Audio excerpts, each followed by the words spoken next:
Shenota Bolin, and the topic of this session 5. So, as the joint statement from the President of the General Assembly and the Secretary General Ban Ki-moon in 2012 said, it's high time we had another one because there are a lot of issues that have arisen since 1995. And there's been a lot more communication abilities through satellite conferences and through the internet.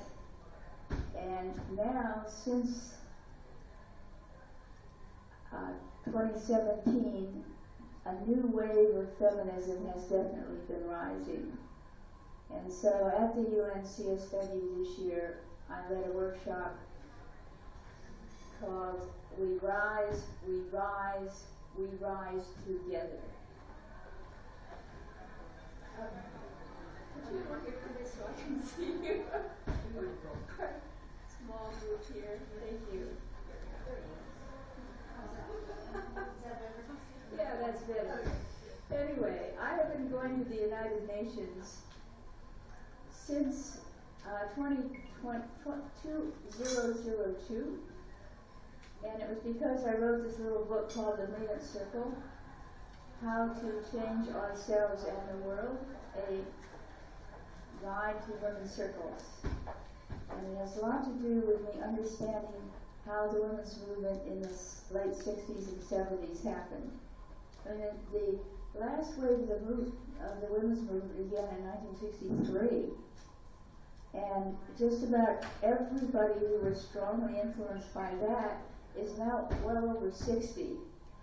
And at the meetings as I came to the CSW, really as somebody who had never had much thought about the UN since I was in high school and was active in the model United Nations.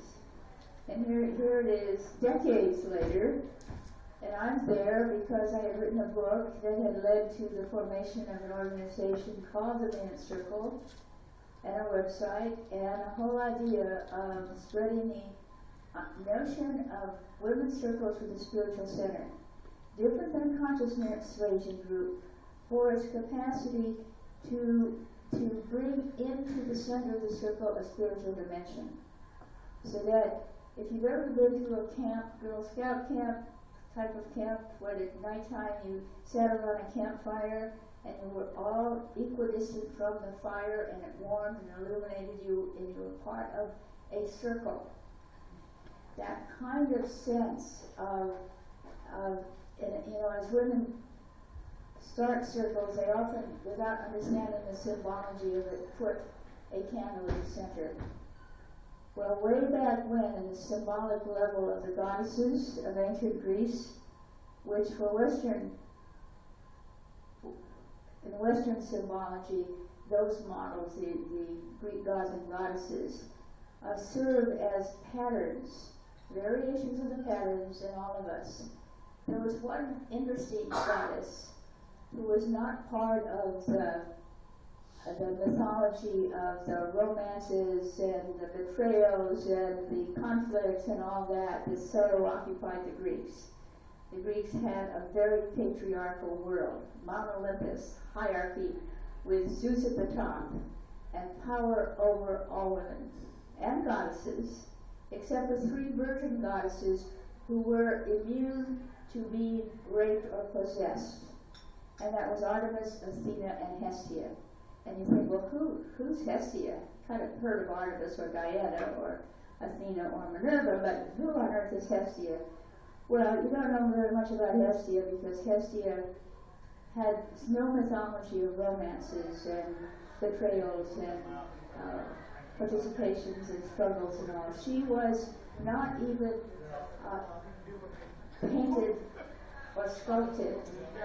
She was considered in the actual fire at the center of a round hearth. And the fire at the center of that round hearth was Hestia's fire, and it is what made a temple a sacred place, or a house, a home. So Hestia was the goddess of the sacred fire. And her fire warmed or illuminated everyone in her radius. So you had illumination, you had light, you had warmth. They're metaphors, but they're also what is such a strong feminine principle of connecting people and having a warmth of a loving connection. And so Hestia's fire is what made a building a temple, a house, a home. And when you gather around a candle or a fire that symbolizes her, or it's the energy of something that is spiritually what Carl Jung in psychology would call a large S self, which is a shorthand, a little word shorthand for all those things that are too big for us to define accurately anyway. We call it divinity, we call it the Tao, we call it goddess, we call it God, we call it the universe, we call it all that is. It is what we as individual egos, when we are in touch with it, when we connect with that sense of the Tao, that sense of divinity in us that connects us to everything, then there is a sense of being connected rather than by yourself in this big universe. And it is what circles do for women. Women have never had much of a sense of let's go out and be a one-person heroine or a one-person hero.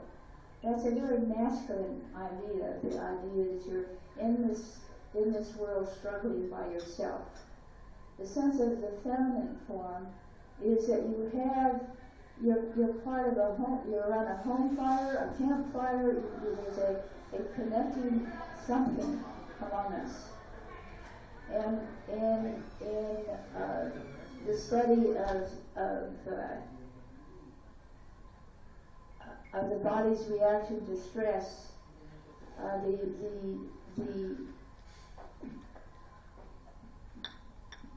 the unit at Stanford were studying, or rather at UCLA, were studying the effect of stress. And of course the reason there were women studying stress as well as men is the women's movement had made access to all of the professions something that women might do. And so once there was women studying people, they studied women as well as men. Up to that point, the model usually was a man that was studied. So stress was flight or fight. This was what I learned in medical school. This was the adrenaline reaction to stress, fight or flight. Well, when women got involved in studying stress, an interesting thing happened, that they were in a department that was being stressed, and it was publish or perish. It was the department was in some trouble, but there were a number of women in the department as well as a number of men. And what the women noticed is that they gathered together and they talked to each other about what is going on, politics were, and things like that.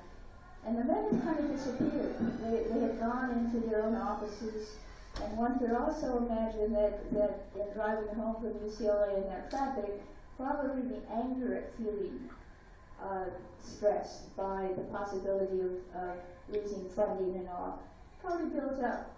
And so the women noticed that we're reacting differently than they are.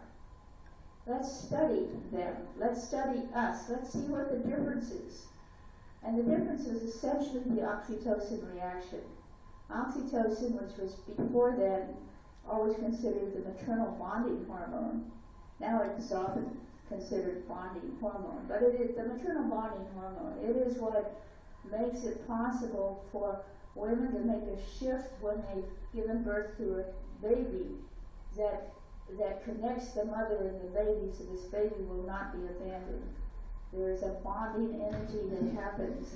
It's also rather stressful to go through the whole delivery process and to have this little person now dependent on you. But anyway, what they noticed when they studied what was going on was that they talked among each other about what was happening, and as they talked, I also noticed that when they went home, that they found themselves doing things like straightening out the closet. When you're stressed, if you ever wanted to clean your closet, something like that. You know, that sort of thing. They found that they wanted to garden, to spend time with their children, neaten up the place, and they were neating up the place, the office as well. And when they studied the difference between the two and the blood hormones, what they found is that when women were stressed, the stress went up, and as they talked with each other, stress went down, and as the oxytocin level went up. And so, in general, women responded to stress with talk and with connecting with others, and this reduced the stress. And men, as a general rule, reacted to stress by flight or fight, which means don't bother. You know, this is the guy who comes home and says, "It's really been tough at work. Don't bother me. I don't want to hear another word from anybody." And system turns the television set and tunes out everybody. Okay, this is the feeling of helplessness at work. If your job is stress and you might be fired, so go home and as you drive, you know you're impatient. You're the honky guy. Somebody cuts in front of you and there's a rage reaction. So there's a difference between men and women in regard to stress. And in this world we are in right now, humanity is under enormous stress. The globe, the world is under enormous stress. And the decision-making process is primarily in the hands of flight or fight alpha males. Well, it's in the wrong, it needs some oxytocin balance if there's going to be a sane reaction to the stress that the world is in. Now, this is one way of saying why we need to have the Fifth Women's World Conference, because we need to bring the women of the world into the conversation at all levels. When domestic violence occurs, when husbands are stressed, when fathers are stressed, this is when the impatience is taken out on the dog, on the kids, on the wife. This is when domestic violence goes up. It even goes up when they've done one study that when your football team loses, domestic violence goes up. I mean, it is a strange, terrible situation when that is so. When, in order to feel confident, you identify with the aggressor and you show you have power over somebody. And when it's a hierarchy, it's the woman, the children, the dog. Well, what if things changed and you had an equal kind of situation? And I would like to start out first by saying every single relationship we are in of any significance is either a circle or a hierarchy. In a circle, the feelings and the needs of both people and the opinions of both people matter. It is processes worked out between two people who essentially are in a circle because they consider themselves equal.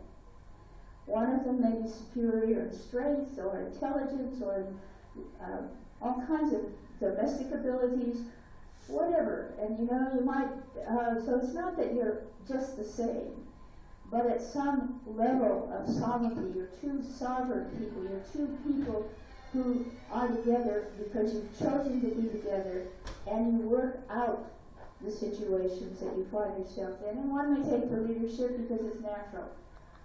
But it's not power over unless it's hierarchy.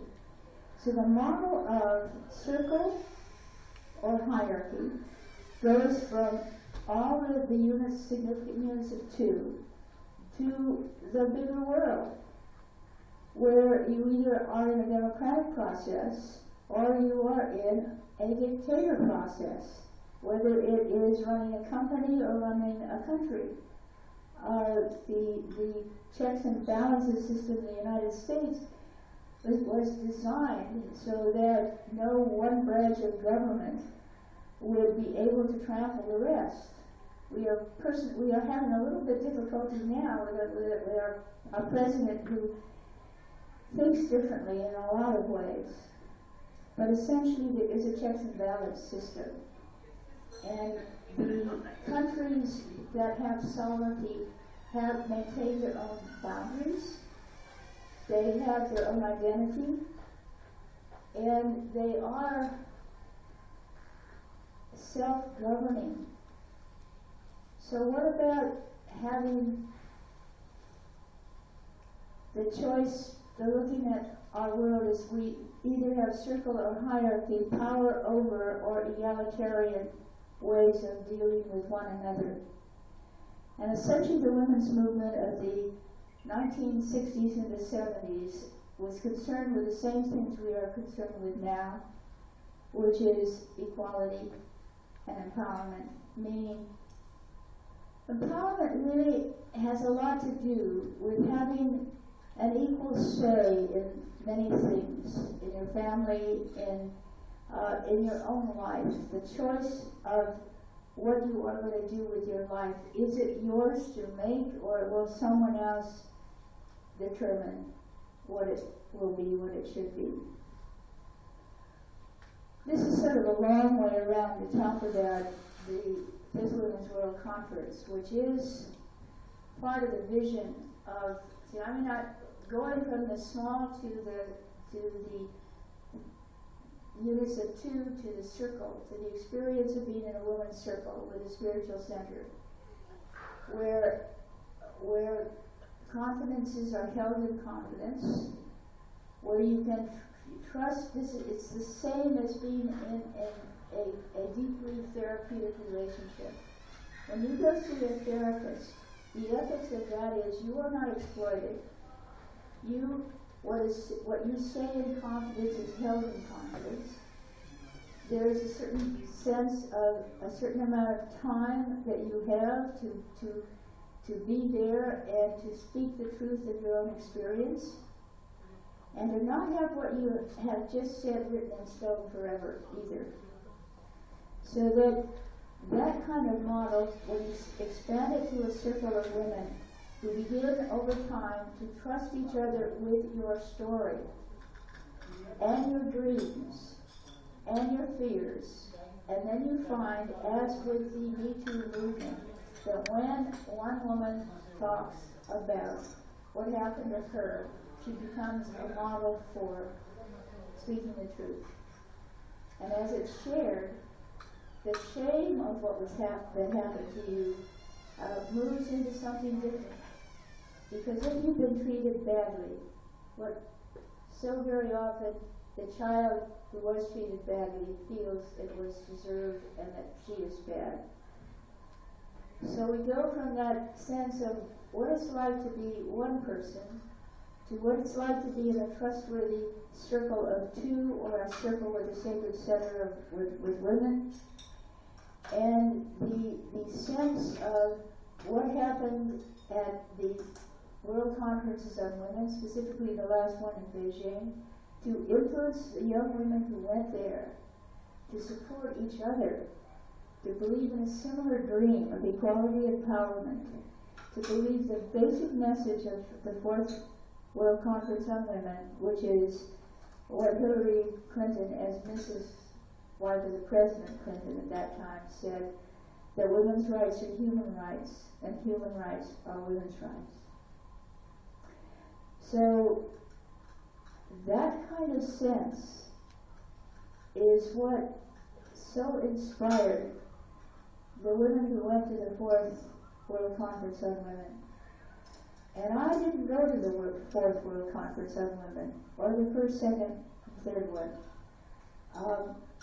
I went to the UN because I wrote the Mayan Circle, because the book inspired other women to form a Mayan Circle initiative.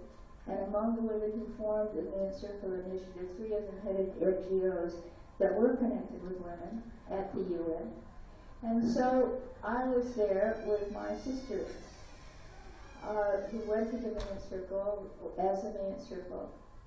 And the sense of listening to women speak about their experience at at Beijing when they were younger women, and now many of them headed organizations. Many of them had run for offices. Many of them were. It was like what you can predict sometimes, that women can inspire each other to do things that have to do not with what they ought to do because somebody thinks this is what they should do, but to support each other to do what you dream you can do. And to look at another woman who is doing something that she dreamt she could do, and now she's doing it, and that serves her. She becomes a role model, just in a sense, by becoming whatever she has become because she was inspired to do it quite a long time ago. And I saw women at the UNCSW in 2002 who talked about themselves as having learned things in Beijing, and as a result, how it had influenced the course of their lives after that. And I wanted to go to a fifth one, and I was really surprised that there was not going to be a fifth one ever. That you women had your conferences. The era of conferences were over. The Beijing platform, which is a marvelous statement about what we aspire to have for women, it's done. And it's sort of, well, what about us? What about those of us who didn't go to Beijing, but that were inspired by the women's movement, that have a sense of sisterhood, that have a sense that it makes a great deal of difference when you go to something where other women speak about their own experiences, and you find you have a great deal in common, and if she could do that, I could do this. I mean, essentially, this is the kind of model that we are for one another. And so, I started to ask around and found that there was a fear that the Beijing Platform for Action could be dismantled if there were another one, and the other was the expense of the whole idea. The UN spends a lot of money on a great many things, so all of a sudden there's a major concern that we could not afford to have a Women's World Conference, like the climate change conferences, like so many conferences that happen. So I heard the kinds of things that were the obstacles. And it started me on the activist side that has led to learning and writing about many different things. I think that it's essentially the idea is if you are an activist, you have a kind of inside-out reaction to what happens. That there's some part of you that urges you to speak up if you're an activist, and yet you still have a choice. Well, often what happened with me is that I had the voice that I have sort of an introverted style anyway, but I had the kind of nudge from inside that says silence is consent. If you know something is going on and it is wrong, or if you know that it's possible to dream larger than this, do you stay silent or do you speak up? And so that was part of the motivation for much of why I've become an activist over the years. I think the personal story has a lot to do with why, say, all of us are here at this conference, about the sense of an inner call that felt like this conference or many conferences that you may have chosen to go to. Something said, I want to go to this one. And then you go and you get more of something that you're looking for, and maybe something that is inspiring you to dream larger, to be aware that you can have a larger impact than you think you have. Or it may be the whole question of will you say something about the truth of your own life. And that was what simply the principle of speaking the truth to each other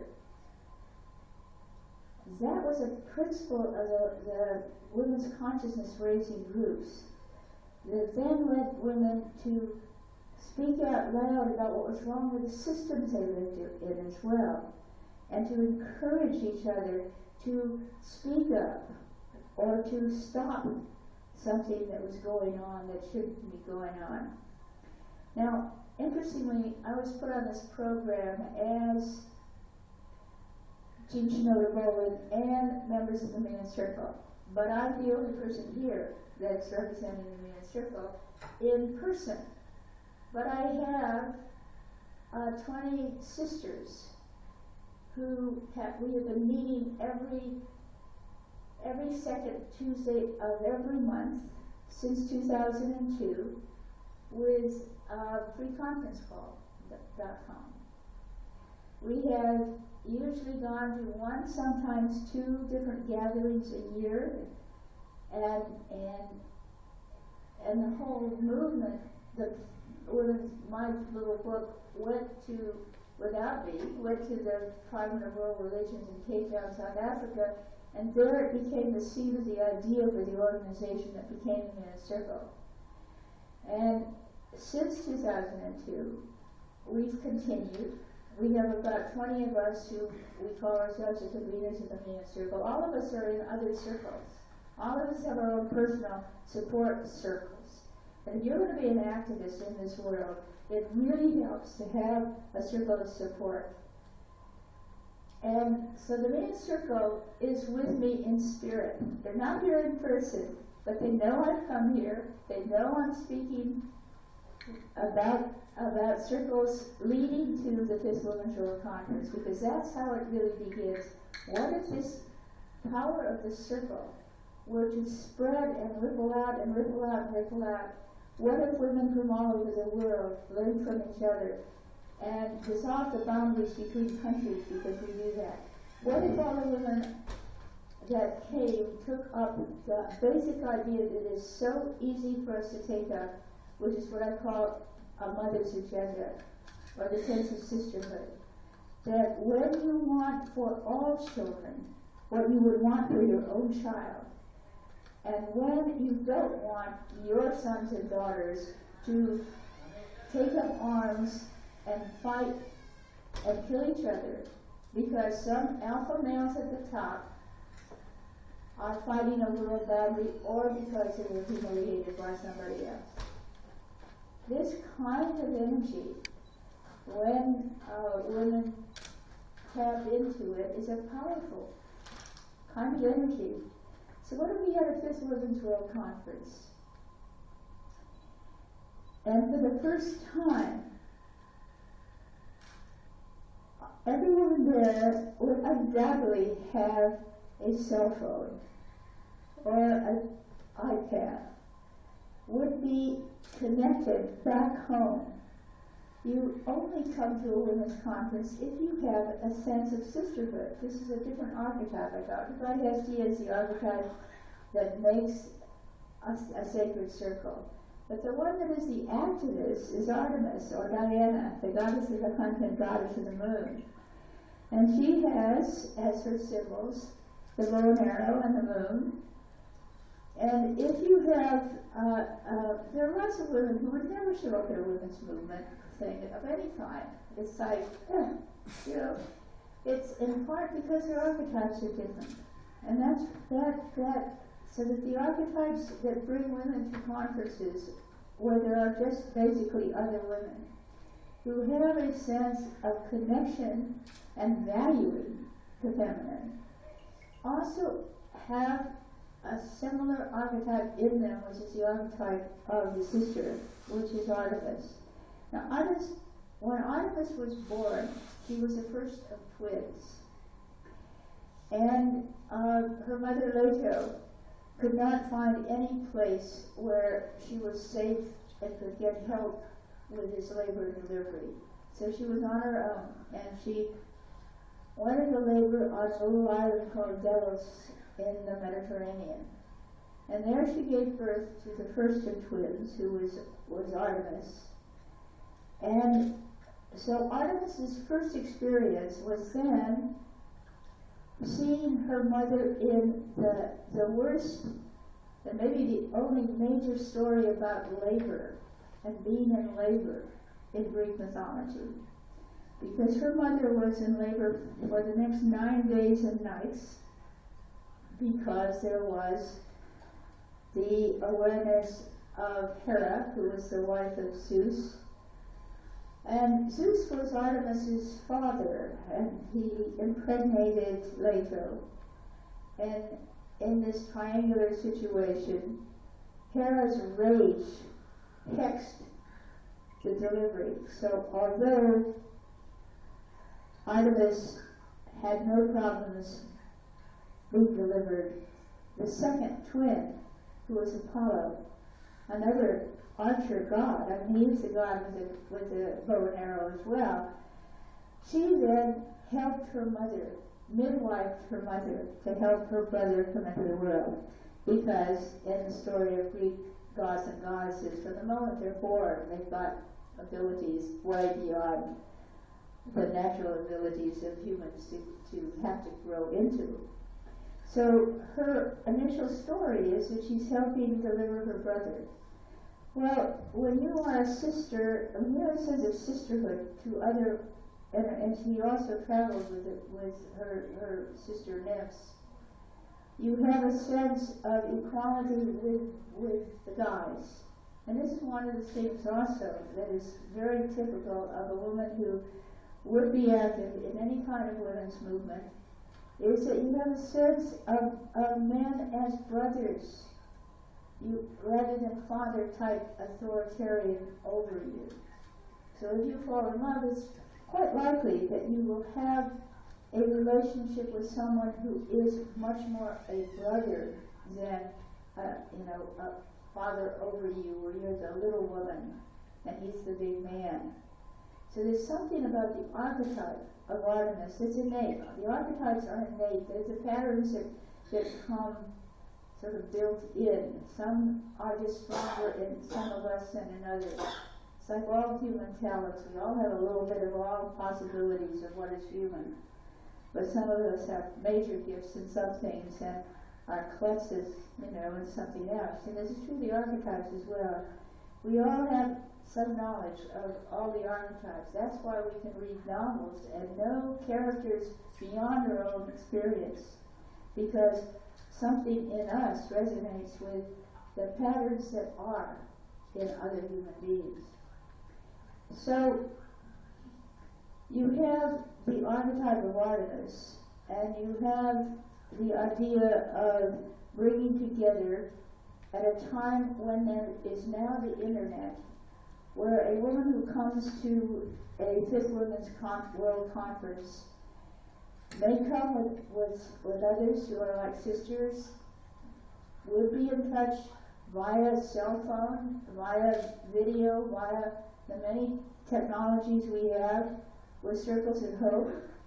There may be simultaneous women's conferences all over the world, as satellites make it possible for them to be broadcast from the major one, as well as then specific discussions about situations that particularly involve wherever the village or the country might be involved with. And then there is the reality that once you make friends with other women from all over, you don't have a sense that you have to guard the boundaries of your country.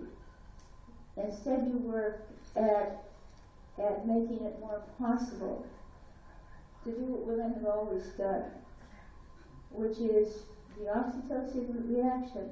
Let's talk about the situation. Let's not fight about it. Let's not kill ourselves, kill each other over it. Let's negotiate. This is what women do well when it's possible to do. And so if you have negotiating teams, as was done only in one country that I know, I've heard of, where there were women involved as they're supposed to be according to 1325, the Security Council resolution, where women should be involved at all stages of conflict, from as it builds towards a conflict, during the war of conflict, and then certainly after. Because it seems that when women are present, men can compromise. Men otherwise feel that it's an ongoing winner-loser. You don't compromise. If you have women present, it's possible to work something out without one man representing one side feeling humiliated because he made a concession with the other. So the sense of what if we bring in the feminine at all levels of conflict, might we begin to resolve that? Got a question? They have to leave citizenry, so they wanted to make sure they got to Okay, well, I have to go and get my flight, so I don't want to leave. all right. Well, maybe there's something I can cut to the chase and get to, because one is the campaign to have it in India. Are you all from India? Where are you from? We are from India, but we are seeing this for the first time, so Okay. we never knew that this kind of a thing is going to happen here. Yes, the idea is having 5WCW India 2022, because the UN once India introduced the resolution into the General Assembly, and 193 countries in the General Assembly, no one has a veto in the General Assembly. And if India, with the respect that it has as a large, important country in this part of the world, when India introduces a resolution to have it and offers to be the host country, the consensus that I get at the UN is it will pass. But once it passes, it takes 3 years in general for they discuss it within the 5 regions. There's the coming together of what should go into the new equivalent of the Platform for Action Now. There's a lot of work that goes into the actual planning of it. So between now and 2022, and the General Assembly meets from September to September. So it's meeting right now at the General, I think it's something like the 72nd General Assembly. And the 73rd one would begin in September of 2018 and have it till September of 2019. So sometime in that period, that's when the resolution needs to be passed. And you know, what's not there to like for it to be in India? The size of it will, for one thing, there are very few countries that are as well placed to bring people from Africa, from Asia. The Europe is close. It's North and South America that will have a stretch to get here. But the visa situation is not that difficult. The country, the United States is hardly allowing anybody that is not white to easily come into our country anymore. So here is this largest democracy in the world, probably greatest diversity. You have your conflict, the Muslim Hindu conflict is is not good. But this is true. Conflicts are happening all over the world. So you have to leave right this minute? Okay, I won't hold you. Anyway, the need will be to join at the grassroots level to have it here. Because I come from, all the three of us, we come from a state where we have one of the UN Under Secretary General is a member of Parliament, Shashi Tharoor. So I was just wondering if it is not the national level delegation about bureaucratic job that you have to do. Shashi be one person who would be really interested to bring this to India. That's a very good idea, to get support at every level, really. Because he worked very close with UN. He was UN Under Secretary General for long. So I think, and right now he's in politics. We're going to work towards having, the idea is top down, bottom up. That there's, if all goes well within the next couple of days, I may have an appointment with the Ministry of Women and Children's Development and the Minister of External Affairs. One of the sisters of this part of the world is starting to set that up. So top down, bottom up, and more can be accomplished together than either can be accomplished by themselves. Anyway,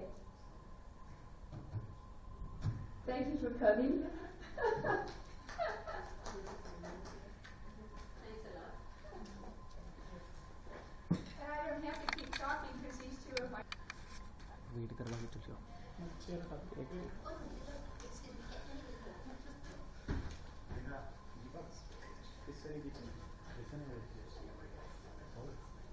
camera मेरे को देख